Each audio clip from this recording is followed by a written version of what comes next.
حضرات کون غوث اعظم؟ اس لیے کہ یہ نہ کہیں آپ نے غوث اعظم کا سنا نہیں، اس لیے میں یہیں سے شروع کرتا ہوں۔ پیرانی پیر وہ غوث اعظم اپنی خانقاہ میں بیٹھے، خانقاہ میں آپ کے مریدین ہیں، آپ کے متقدین ہیں، محبین ہیں، متوسلین ہیں، آپ کے عقیدت مندان ہیں، چاہنے والے ہیں، وفادار ہیں، عاشقان ہیں، بیٹھے ہیں۔ اچانک سامنے سے ایک خاتون آتی ہے، جیسے ہی پیرانی پیر کی نظر آتی ہوئی اس عورت پر پڑتی ہے، پیرانی پیر کھڑے ہو جاتے ہیں۔ جب پیرانی پیر کھڑے ہوتے ہیں تو حضرات خانقاہ میں جتنے لوگ تھے تمام کھڑے ہو گئے۔ سرکار غوث اعظم آگے بڑھے، آنے والی خاتون کو سلام کیا، ان کی دستبوسی کی، آگے لائے، چادر کو زمین پر بچھایا، خاتون کو بٹھایا اور بٹھانے کے بعد عرض کیا، اماں جان آپ نے اس بڑھاپے کے عالم میں، کمزوری کے عالم میں، سوف و نقاہت کے عالم میں آپ نے پریشانی کیوں اٹھائی، تکلیف کیوں اٹھائی؟ آپ پیغام پہنچا دیتی، عبدالقادر چل کر کے خدا کی بارگاہ میں حاضر ہو جاتا۔ تو اس عورت نے کہا، خاتون نے کہا، بیٹا عبدالقادر بغداد کے جس چوراہے پر جس جگہ میرا گھر ہے، جب لوگ تیری بارگاہ سے چل کر کے اس چوراہے پر کھڑے ہو کر تیرا ذکر کرتے ہیں تو آج بھی تیرا ذکر کر رہے تھے، اور ان میں ایک کہنے والا کہہ رہا تھا، او بغداد کے رہنے والے اپنے مقدر پر جتنا ناز کرو اتنا کم ہے، اس لیے کہ ہمارے شہر بغداد کی زمین پر کوئی ایسا ویسا نہیں رہتا ہے، محبوب خدا کا محبوب سبحانی رہتا ہے۔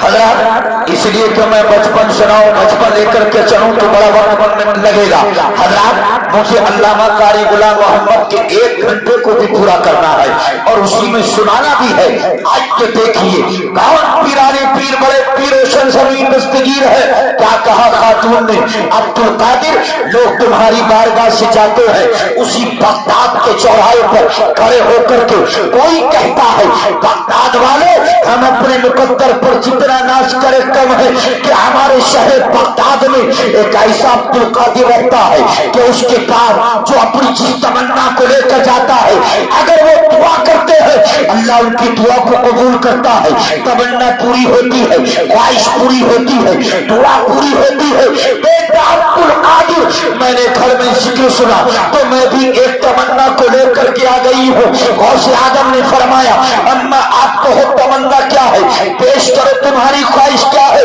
تو اس خاتون نے کہا تھا، بیٹا عبدالقادر جب تم چھوٹے سے تھے اور میں تمہیں دودھ پلایا کرتی تھی، بیٹا عبدالقادر میں نے کبھی بغیر وضو کے تمہیں دودھ نہیں پلایا، کبھی اجالے اور روشنی میں بیٹھ کر دودھ نہیں پلایا۔ جب تم دودھ پینے کا ارادہ کرتے اور میں پلانے کے لیے تیار ہوتی تو اس سے پہلے میں وضو کیا کرتی تھی، اور وضو کرنے کے بعد تمہیں اپنی گود میں لے کر کے اندھیرے میں چلی جاتی اور وہاں بیٹھ کر عبدالقادر میں تمہیں دودھ پلاتی جاتی تھی، قرآن پڑھتی جاتی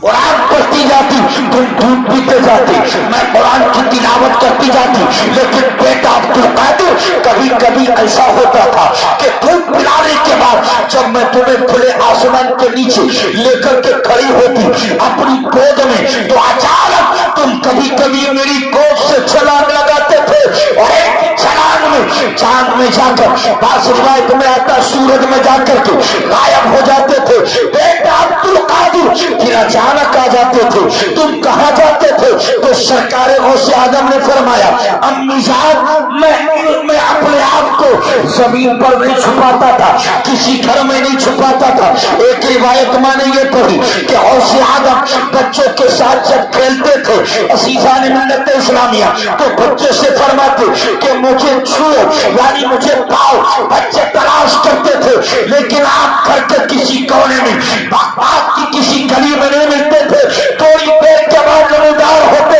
معلوم کیا جاتا تو غوث اعظم فرماتے، اے بغداد کے بچے تم اگر چھپتے ہو تو بغداد کے گھروں میں چھپتے ہو، بغداد کی سڑکوں پر چھپتے ہو، لیکن عبدالقادر جب چھپتا ہے